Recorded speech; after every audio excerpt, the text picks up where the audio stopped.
Hey guys, this is Amr from Engadget, and I'm here with the LG Optimus 3D, also known as the Thrill 4G in the US. It's a glasses-free 3D smartphone, and as you can see, it's a pretty big one. That's probably the first thing we noticed actually when we picked it up.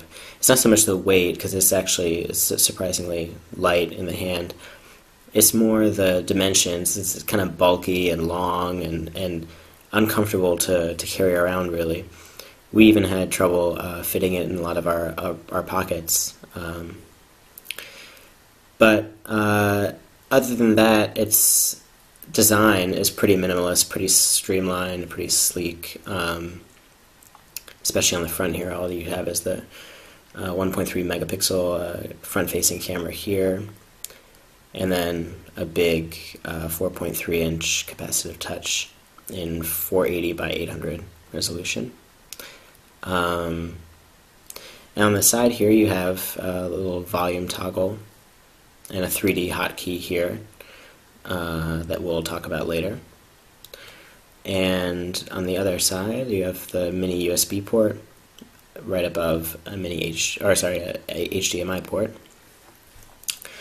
Both of these are accessible by lifting the little rubber hinges.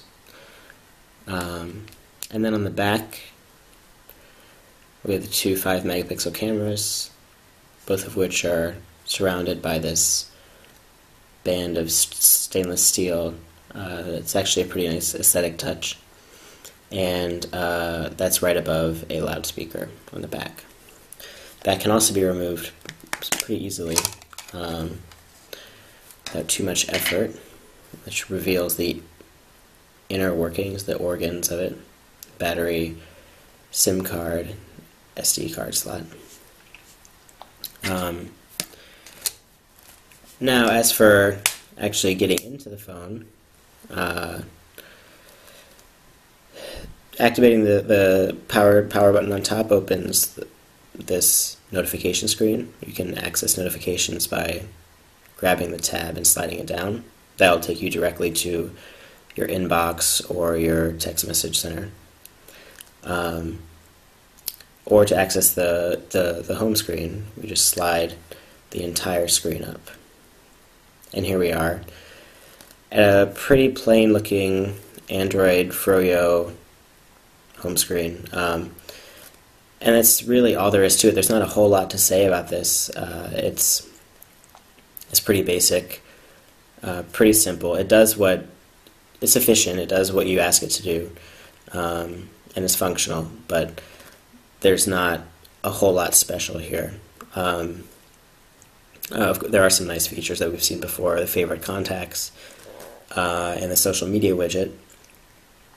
But largely, it's not one of the Optimus 3D's strong points. More intriguing is the camera,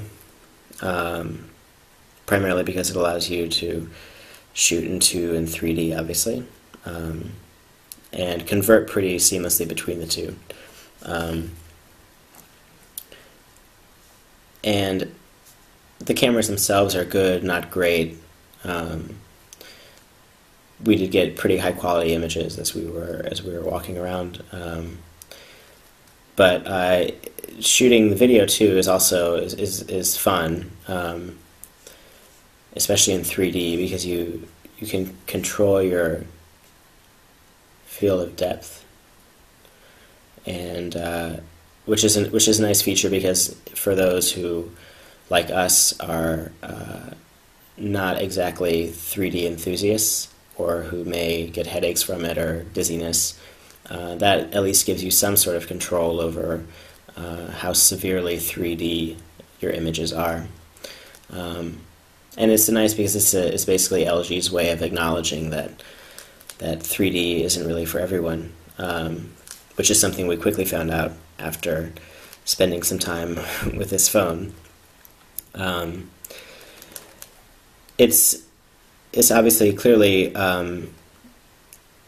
something of a personal taste,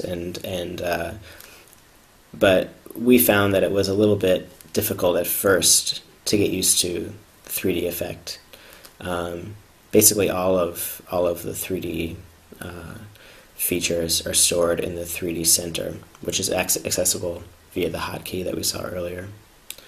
And you clearly can't see this if you're watching this on a computer, but 3D isn't overwhelming, but sometimes it can be a little bit glitchy, moving side to side, or if you're